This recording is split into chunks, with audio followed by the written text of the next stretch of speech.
Sometimes I'll get comments from people that are like, "Oh, she has 3 boyfriends and I don't even have 1." Well, bitch, have you seen me? Like, I don't wanna toot my own horn or anything, but I'm just gonna say your bitch has magnetism, okay? These days, everyone is polyamorous. Well, at least that's kind of what you would think online. I've been an openly polyamorous person for the past decade, and I currently have 3 boyfriends, all of whom love me very much. No one is feeling left out. Everybody is working productively, and this weekend we're all gonna be celebrating the 4th of July. And when I say we're gonna be celebrating the 4th of July, I mean we're all gonna come together and commiserate about how much we don't like the state of this country. It does feel quite nice in this current phase of my life to be with several men who all care about me, who all seem to be able to handle their own shit, who all seem to be doing this polyamory thing in a way that I didn't have the ability to imagine was possible. If I could go back to myself at 21 and tell myself that I was polyamorous, I would definitely have a lot of opinions about it, which is why I'm not exactly shocked when I get content in my feed that is critical of polyamory. So today we're going to be watching a couple of those videos, and I'm going to be giving you guys my thoughts about other people's reactions to polyamory. I feel like a lot of the discourse around polyamory would be like solved if people would actually internalize the fact that coercion isn't consent. Because a lot of people's issues with polyamory is, but oh, what about all the people who are pressured into these relationships? They don't want to be in these relationships and they're pressured by their partner. So, if polyamory is consensual and coercion isn't consent, then being coerced into a polyamorous relationship isn't actually a polyamorous relationship, it's being cheated on. And like, I'm not trying to no true Scotsman this, but I genuinely believe if a relationship defined by being consensual isn't consensual, then it's not within that definition. I want to start with this conversation because I think this is probably the one that I end up having the most on here, because I recognize that there are 2 needs for content about polyamory. There are people who are being approached to be part of a polyamorous dynamic and they want to understand what that's about. There are also people who are actively practicing polyamory and are looking for more productive ways to navigate through that. I have written quite a bit about polyamory on my website, blaqueandthecity.com. I try to acknowledge in some of my writings that my experiences are informed by the fact that I date people who are polyamorous, and I do not date people who entertain monogamy at all. I came to polyamory after being in a 6-year monogamous relationship. People who are my long-term followers will remember that guy because I did bring him on to social media. When I entered into polyamory, I did not enter into polyamory as a person who was in a monogamous relationship. I entered into polyamory as a person who had left a monogamous relationship and at the time did not have a focus on getting a primary partner, right? Now, a primary partner is essentially a partner whom within a hierarchical relationship could be described as the main partner, right? Now, there are a lot of discourses around that. That's the topic that I have discussed before. But personally, while I would say that I don't have hierarchical relationships, I can also acknowledge that my partners all play a very different role within my life. My partner, Nathan, is the partner that I've been with the longest. I've been with him for a decade. I started dating him pretty soon thereafter. I broke up with my ex. And we have been together for a very long time. I care about him very much. Just saw him this past week. And he's somebody who's very important to me. He's introduced me to a lot of things. He's the first polyamorous partner I've ever dated. When I started dating, I was curious about BDSM. I am within the BDSM community, and I am a BDSM community organizer. And it's because of him that I was able to safely explore BDSM. Long story short, we have a very specific, very special type of intimacy that does expand beyond our bedroom relations. And this is my major frustration with a lot of people's understanding of polyamory. I am not polyamorous because I like to have a lot of sex. I'm polyamorous because I have a capacity to romantically love more than one person. And that is why I use the term polyamory, which means many love. falling in love with one person doesn't remove the possibility that I could fall in love with another. That doesn't mean there isn't somewhat of a limit for me. I have 3 partners right now. I could probably date one more person, maybe. I do think that at a certain point, I'm not going to be able to actively show up correctly for my partners, right? For me, it's not like I'm this horny person who just can't stop having sex with people. It's more like I am a person who has a capacity to love more than one person. I have 3 partners, and my partners also have partners. Alexander is the partner that I've been with for 6 years, and Alexander is married. Alexander's wife actually has a live-in boyfriend that lives with them, and they all live together. And while occasionally there is drama, ultimately they love each other. They have been in this relationship for a very long time. And interpersonally, they get along with each other. In fact, all of my partners get along with each other. I appreciate what this creator is pointing out, which is that consent is a huge part of it. And I would say that one of the observations I've had of people who are clumsily attempting to navigate polyamory is that they often try to navigate it through the lens of a monogamous relationship that's changing their contract. A lot of times, if you start dating someone and it's predicated on monogamy, that's not going to naturally transition into polyamory, at least not without some complication. And what I've observed many times is that when a relationship will start monogamously and you've got 2 people who do love each other very much, sometimes there will become an issue where, because they love each other and frankly because they don't want to lose each other, one person is going to hide or quiet how they actually feel in order to keep the relationship going. For the poly person in the relationship, this may mean spending several years without being able to explore your non-monogamy.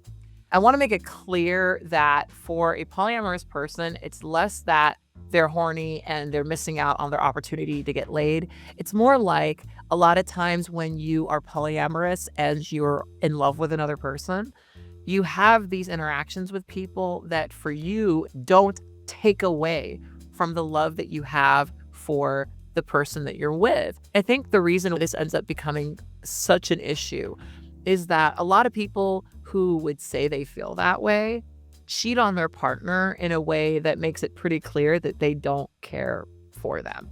Cheating and its conflation with polyamory has been a really damaging thing. They want to cheat and they say, well, I'm polyamorous because I think that it's like a more woke, progressive way to say that. I wrote an article recently responding to a bisexual woman who was curious about exploring polyamory in order to pursue her attraction to trans women. That's a whole conversation. If you want to go check it out, I will link it in the details below. But one of the things that I point out is that for people who identify as polyamorous, polyamory is about love, not sex. And so opening up your relationship to sexually explore is naturally going to put you in a situation where you're attempting to date somebody who is genuinely interested in you romantically. And if you're not interested in them romantically, that may not end well. And so for me, it's very important to reiterate that polyamory is about love. And I think that what a lot of people are reaching for when they say polyamorous is the more common umbrella term of non-monogamy. People like to use the term ethical non-monogamy to specify that whatever's happening is ethical, aka communicated, understood, and agreed upon. I've been in situations where I'm dating a married guy and he told me that his wife was accepting of polyamory. What was more true is that he told his wife he wanted to see other people. He wanted to explore non-monogamy. And the wife, often because of her position in society, said yes when she didn't really want to. I want to make it clear to the people who are monogamous and they're in a situation where a person is forcing polyamory on them, you can leave. You can. And I'm not saying that to minimize that a lot of people who are in relationships right now are in situations where they can't leave, especially those of you who are experiencing domestic violence. You are going to have to truly navigate around, and I'm not going to shame you for doing that any way that you want to do that. I've been in a lot of experiences where I've been dating a person, they think they got an agreement from their partner, they did not get that agreement. And those people who go and they take a half yes and they run with it, I think that those people know what they're doing and they know that their wife isn't fully comfortable with it. You don't have to accept polyamory because it's like a woke thing. Don't let these people manipulate you into being polyamorous or being open to some form of non-monogamy because it's more progressive. At the end of the day, you have the right to have the kind of relationship that you want. You don't have to be polyamorous. You can be monogamous. I agree that polyamory has to be consensual. I also want people who have ever felt forced or pushed into it to recognize that you don't have to stay. You really don't. If you want to get out of this, you should get out of this, especially if you can get out of this. Because what ends up happening is you have people who tolerate polyamory, right? Instead of saying exactly how they feel the very first time that it's presented. No, thank you. I don't want to explore that with you. It's easier said than done, but you can say that. You can actually say to somebody that you don't want to be part of their exploration into non-monogamy. And I frankly wish more people would. I really, really wish more people would. When I was in my monogamous relationship, I was very in love. That guy wasn't perfect, but I loved him. And because I loved him, because I knew that he wanted a certain type of life, and I was starting to really see that I wasn't interested in that life, I dumped him. I dumped him because I knew that he would be able to find what he wanted. And I knew that I would have been unhappy once I got that with him. I just knew it. And frankly, I'm glad that I did because now he's married. Congratulations. I have my partnerships. I'm very happy. I think when I was with him and I was thinking about marriage, I think that there was a huge part of me that genuinely felt like I needed to be in a monogamous relationship to prove something. And fast forward all those years later, I'm very happy that I didn't get married to that guy. I know for a fact that when I was younger and didn't identify as polyamorous and I met people who were polyamorous, I was like, get away from me, back away. I genuinely used to think, oh my God, these people are so weird. And they were, and we are, but it would often feel a certain way. And frankly, that's because of who I met. There are an incredible amount of people describing themselves as polyamorous who are really just trying to amass as many sexual partners as possible. While polyamorous people can desire casual sex, for a lot of us, it's about more than that. Anyway, let's get into the next video. Hot take, I guess. I don't give a fuck if someone else is polyamorous. How does that affect me? If I'm not dating them, how the fuck does someone else having 2 boyfriends affect me? Just because they're not living their life in the way that I live my life doesn't mean that they're fucking weird. Okay? If everyone in the relationship is consenting and knows what they're getting into and knows that there's other partners, who cares? Who cares? You people need to get over yourselves because it is so fucking frustrating seeing people spend so much time and energy into hating people that have nothing to do with them and don't do anything to them. I understand if you have feelings about polyamory because your previously monogamous partner came to you and said they wanted to open up the relationship and you were hurt by that. But if you're a random bitch, that's just like, I don't like polyamorous people. They're all weird and they smell and they stink. And I don't even know why I hate polyamory. You hate it because it's unconventional, it's out of the norm, and it's not the way you personally live your life. It's just frustrating because you need to get over yourselves. Just because I don't play golf doesn't mean they can't play golf, okay? Just because I'm monogamous does not mean that my neighbor has to be monogamous. I don't give a shit what my neighbor does. I don't give a shit who my neighbor fucks. I don't care if my neighbor wants 2 boyfriends. I don't care if my neighbor wants to live with 4 people that they're all romantically involved with. How does that affect me? It doesn't. It doesn't. It does not affect my life. Why the fuck are you people like this? So I loved that video because this is something I think about all the time, literally every single time I see content criticizing polyamory because sitting over here with my 3 boyfriends and my productive polyamorous life, it's so fascinating the way that people insist that someone must be getting the short end of the stick. And it's so interesting because it's like, why do you need that to be true? Why do you need for polyamory to be dramatic? Do you need it so that you can prove, I guess, to yourself that like it would have never worked with that hot guy that you kind of wanted to date who was dating that other girl that you also kind of wanted to date? Are you just frustrated with the fact that you couldn't have done it? Or are you just repulsed? Because if you're just repulsed, that's kind of really easy for me to ignore. I'm fascinated with the fact that I could be in a relationship that works for me, and there are people who are mad about it. If you have an issue with me being polyamorous, that has no bearing on whether or not I'm going to continue to be polyamorous, because I am. In fact, I'm going to be a little bit more polyamorous just to piss you off. I might get a whole new boyfriend just to piss you off, because it's just like sometimes I'll get comments from people that are like, oh, she has 3 boyfriends and I don't even have one. Well, bitch, have you seen me? Like, I don't want to toot my own horn or anything, but I'm just gonna say your bitch has magnetism, okay? My relationships didn't just form in the same year. I met my first partner 10 years ago. Then I met the second partner 6 years ago. Then a year after that, I met my partner Edward, who I've been with now for 5 years. We just celebrated our anniversary the other day. It was really fun. We went to this restaurant in downtown. It was really cute. I got to see this fire performance in the middle of the restaurant. It was really cool.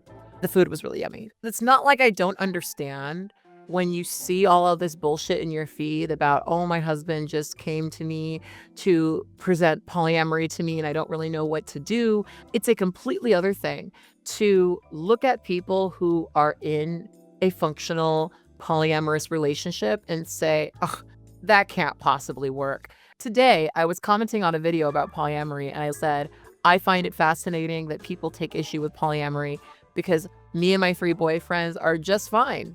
No drama, no nothing. And then someone was like, statistically speaking, that's not possible. Statistically speaking, someone always gets left out. I think a lot of monogamous people think about how they would feel in a polyamorous relationship. And it's like, babe, the only reason you have the reaction you do to polyamory is because you wouldn't want to be there.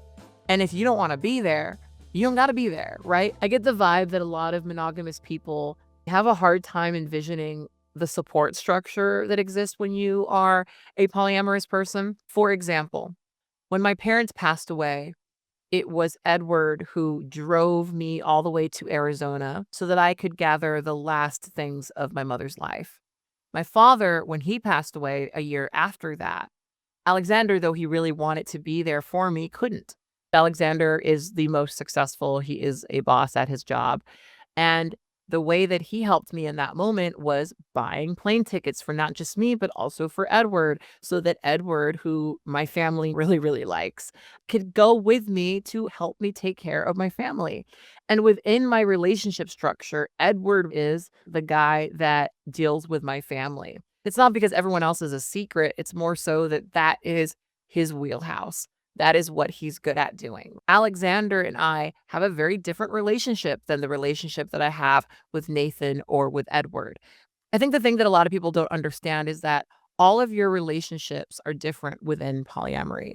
You're not really trying to get the same thing from everyone.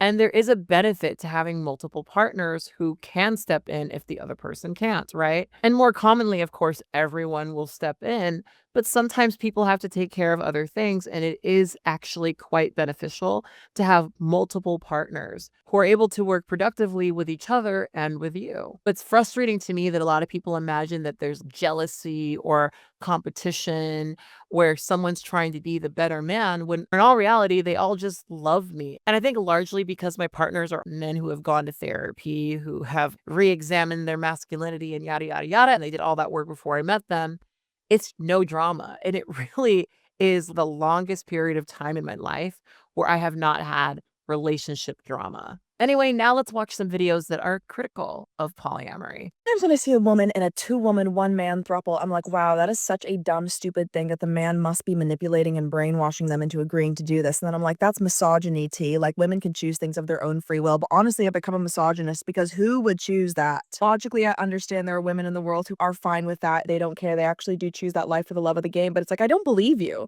I don't think I've ever heard anyone say that they chose it for the love of the game and I believed them. Hypothetically, I think they exist. But I would bet you anything it's way more common for the man to be like, you don't satisfy me. We need to bring another woman into this. And then his wife wanting to please him agrees with that. Can I be honest? Can we admit that that's probably what's happening most of the time? It's like y'all want to defend throuples because they're these rare unicorn exceptions where everybody's perfectly happy. They're having sex all the time. They're going to be together forever. They really love each other. Exception does not prove the rule. And I think the majority of the time, someone's got to be miserable. I think throuples are kind of like a subset of choice feminism in the sense that whatever I choose to do is inherently liberal and progressive and good because I chose to do it and I'm a woman and I can make my own choices. Maybe I'll start calling throuples inherently patriarchal. What will you guys do then? Ooh, I'm gonna get ya. Okay, so this video is a perfect example of the thing I was talking about. Let's discuss because this is complex. As I have discussed many times on here, there are situations that exist where you've got one person who is a little bit sick of their partner and they use non-monogamy as a way to start looking for the next partner with the agreement of their partner. It is not too terribly uncommon for this to be a thing that the man came up with and the woman is nodding along and agreeing. However, I do agree with her own description of herself as misogynistic because this video is kind of misogynistic. Believe it or not, there actually are women who like the idea of being in a relationship with a man and also a woman. I talk about this in my reader response video that I did to a woman who reached out to me to ask about exploring non-monogamy in order to explore her sexuality. In the post, the woman identifies as bisexual and the non-monogamy is presented in the relationship largely so that that woman can explore her sexuality and her attraction to women. This is not without toxicity. A very common thing that happens is you'll have a man who will agree that his wife or girlfriend can explore her sexuality through non-monogamy, but then he creates a lot of rules that essentially conclude that it is absolutely not on the table for her to date another man in a way that could at all be comparable to how she currently dates him. Misogyny may be an undercurrent of a lot of people's exploration into non-monogamy. However, it is misogynistic to assume that women could never desire this, could never be attracted to men and women, and could never want to be in polyamorous relationships. I've been going to an event for the past 10 years of my life that is partially organized by a couple of different women who are in relationships with both men and women. That is incredibly common. Now, it's not impossible for this to go wrong. In the same post that I did responding to the bisexual woman who wanted to explore non-monogamy, I talk about unicorn hunting. Unicorn hunting is an unfortunate but very common practice where a couple will go out seeking a person who is attracted to both of them. We call it a unicorn because it's not likely to happen, and the sightings of this being productive are quite rare. What happens a lot of the time is that there is a third who is really more attracted to one person within the dynamic, and sometimes this will cause drama within the relationship because they want to break off and do things on their own. And for some of the people who are exploring non-monogamy but are not quite polyamorous, that ends up being a problem. All that being said, the people who are able to productively do polyamory, from my observation, do not do it in the context of a throuple. A throuple presents issues, one being couples privilege, right? Couples privilege was a topic we briefly discussed in the video I did responding to decolonizing love. I will also link that video along with the article that I wrote about it. One of the things that I agree with decolonizing love about is couples privilege. And that's kind of this way that often people who are coupled will enter into a dynamic with a third partner, and the entire relationship is about serving their particular relationship. within your connection with these people, you're expected to respect their relationship and not desire things that go outside of the bounds of their relationship.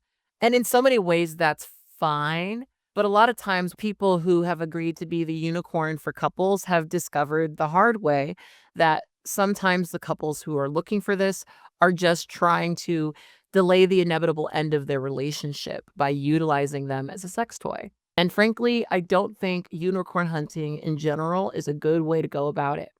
But it's not impossible for a throuple to exist and for it to work. I personally think that the best way that it works is when people are communicative with each other and are able to have independent relationships with each other and aren't just working within the context of a throuple. There's one more video I wanted to watch from this creator, and then I'm going to come back with all of my thoughts and close out this video. I hate thruples because the man is pushing to add an additional woman to his marriage. 2 women, 1 man. Everyone's mad at me because I'm acting like bisexuals don't exist. That's not what's happening. Nowhere did I imply that either of these women are straight. Bisexuality does not inherently mean you want more partners. You can still be pressured into something you don't want to do for a man, even if you're queer. You can still be subject to manipulation and still want to really please a man while being attracted to women. So, whether the women are bisexual or not, which I would assume most of the time they are, my suspicion that most women in thruples were pressured into it stands. That's my suspicion. I don't think everybody's happy there. Then if the women are legitimately attracted to each other, that doesn't inherently make the relationship a good relationship that everyone of their own free will wanted independently of a man saying, you don't satisfy me, why if I need another chick 20 years younger than us? I swear y'all just look for things to be mad at because of all the things you could possibly champion to be like, we gotta defend bisexuality. It's thruples? Thruples. Okay. So yeah, this chick is yeah. I think the problem with a lot of these conversations is a lot of you don't ever want to acknowledge that maybe your assumption of this that is informed by the status quo culture that we live in that shames polyamory, that shames non-monogamy is just not true. A lot of people are seduced by these negative experiences within polyamory, and they like to listen to these negative experiences with polyamory because it maps onto their understanding of things. It's easy to look at non-monogamy and say, well, that can't possibly be working. In a situation where you exist in a culture where monogamy is the standard, where monogamy is viewed as a value system, where you give monogamy to the person who you care about the most, who you want to be with the most. That's not actually how that works, right? People come together and date for reasons that may not make sense to you, but you're not in those relationships. I think what frustrates me in these conversations, and she really does reveal it in this video, is that at your core, you're the person who doesn't like polyamory. And that is a different conversation from this conversation you're trying to have about women being manipulated by men. At the end of the day, you don't entertain the idea that people can be in a polyamorous relationship that is productive at all. You believe that someone is always getting the short end of the stick, especially if there's a man in it. It's ridiculous because why do you think this? Because you wouldn't want to be in that relationship? Because you've seen relationships fail in the past? The thing that fascinates me about this is that when polyamorous relationships fail, people always blame polyamory. But when monogamous relationships fail, people never really blame monogamy. And when they do, they typically just sound idiotic because maybe monogamy is the excuse given. But the reality is probably closer to the fact that you don't have the same vision of your relationship. And ultimately, you weren't respected within that relationship. You don't have to be in polyamorous relationships. If you are a monogamous person, be that. If you are monogamous, stay monogamous. Be with people who share your vision of monogamy. You don't have to be with polyamorous people. But don't then assume that there are no productive polyamorous people, because I'm going to tell you this. A lot of times people don't want to talk about their polyamory because of women like this. You think that there are no productive polyamorous people that exist because you haven't met them yet. But you never really think that your loud expression about how polyamory could never work naturally discourages polyamorous people from being in community with you. I am very openly polyamorous, and one of the things that I've definitely had to deal with is people's shift in their attitude towards me once they know. Like, it doesn't matter if my relationships are productive, it doesn't matter if I'm happy. There are people who are really obsessed with the idea that I couldn't possibly be. And it's kind of weird. It's like they almost wish that I was experiencing more bullshit than I actually am. Sometimes I'll talk about my partnerships, and because I'm usually around alternative people, I forget that not everyone is as open-minded. Sometimes I'm just talking about my life, but people read it a certain way. People hear me talking about my partners and they think that I'm bragging or I'm trying to say something about myself when I'm just talking about my life. This past weekend, I spent time with Edward. We watched Game of Thrones. And then I also spent time with Nathan. We ended up playing Assassin's Creed and went to a wine fair. It was very fun. And this weekend, like I said, we're going to have a barbecue and all of my boyfriends are going to be there. We have the most non-dramatic relationship where everyone just kind of gets along and works productively. And frankly, my observation of most people who productively practice polyamory is that they don't tend to spend their free time justifying it. When I look at people like this, I think that they're unhappy. And I think that they're unhappy mostly because in their free time, they sit around fantasizing about how unhappy I must be in my polyamorous relationship. And it's odd. It's very, very, very odd. Anyway, on that note, I think that that is going to conclude my video about polyamory. I would love to hear from other polyamorous people about your personal feelings about non-monogamy and the label specifically of polyamory.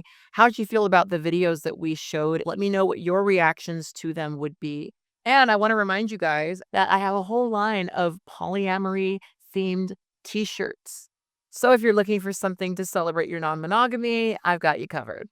Please check out my website, blackeinthecity.com, where I've written at length about many of these topics. And if you guys ever have a request, you can always send me a request on there. Anyway, on that note, I want you guys to stay hot and introspective, and always remember, never forget that you are beautiful and you are loved. Bye.